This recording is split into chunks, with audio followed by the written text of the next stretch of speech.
iba-iba naman tayo. Hindi lang sa professional, sa personal. Kasi you've been with different actors na mga na hindi ko makalimutan yung post mo nung Boydeta to ni Richard Gutierrez na parang in a way you praise him for being a family man. Yeah. Of course, we all know what happened. And then, Sadly, sadly. Yeah. Tapos, ang dami mga na-encounter din, mga nakasama, na yung mga relationship, hindi rin nag-work. Somehow ba it affects you? Kaya parang sa personal mo rin, meron kang... Me, I work my best when I'm happy. Yun for sure. Like my best work always comes out when I'm happy. When I'm carrying something, when I'm going through a problem, I really have to compartmentalize it. Because if I start thinking about it too much, it drifts off eh. Parang, like kasi ako ngayon, parang, like, my top priority is to stay in character. Diba? Like, my top priority is to really, like, come up with something you've never seen before. Diba? That's why I push myself to, like, create something like Eros, like, push those boundaries. So it's either we fly high or we crash hard, but it's something you've never seen before.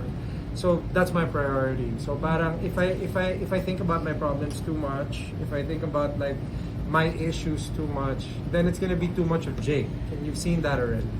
Out of my 23 years na umaarte ako. Kumbaga, what I'm trying to do parang after nung pandemic was to show you something you guys have, you know, these series of projects that I've done, diba? Even kahit ilang daan beses nyo na nakita magkontrabida, it's still very different, right? So that's my priority, is to come up with something brand new.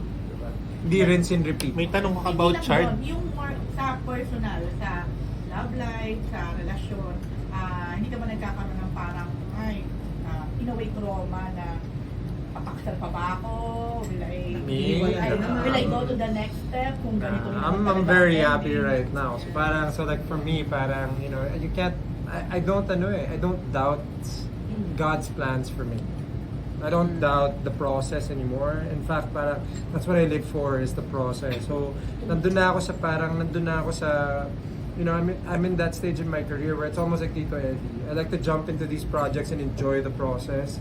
And then I take pride in doing whatever role. I can do theater, I can do TV, I can do TV, I can be the bad guy, I can be the good guy. I can do everything all together even. Baga parang, that's how much I missed working because of the pandemic.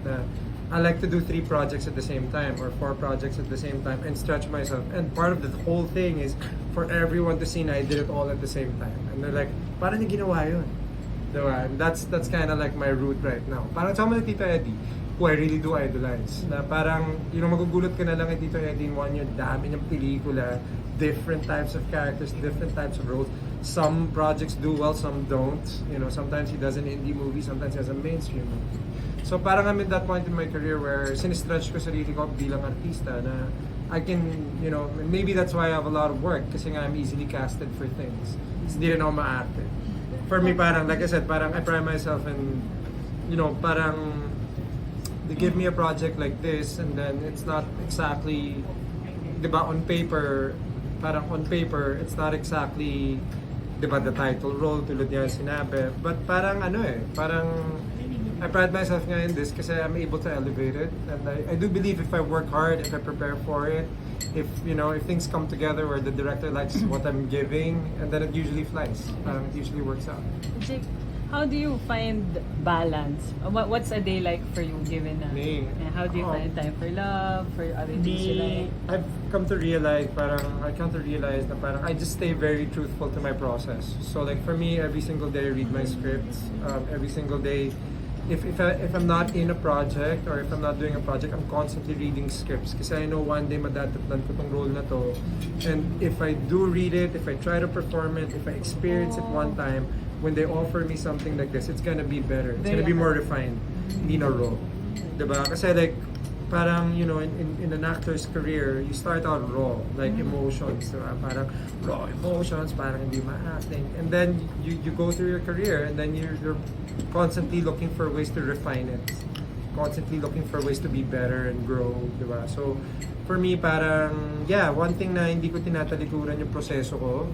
And at the same time, I have theater in school to thank for that. Like, I can, diba parang, I only see things this way because of theater in school. And then at the same time, people in the set, they appreciate it. Kasi nga parang, especially the writers, kasi I'm really attached to the script for the whole of the thing. Like I said, like Secretary Kim, the script of this thing, up until my last day, I was still doing repetitions and still reading the script. So, nahanapan ko pa rin. Alam mo yun, yung I'm constantly looking for things for it. Pero anong tinatali? Yeah.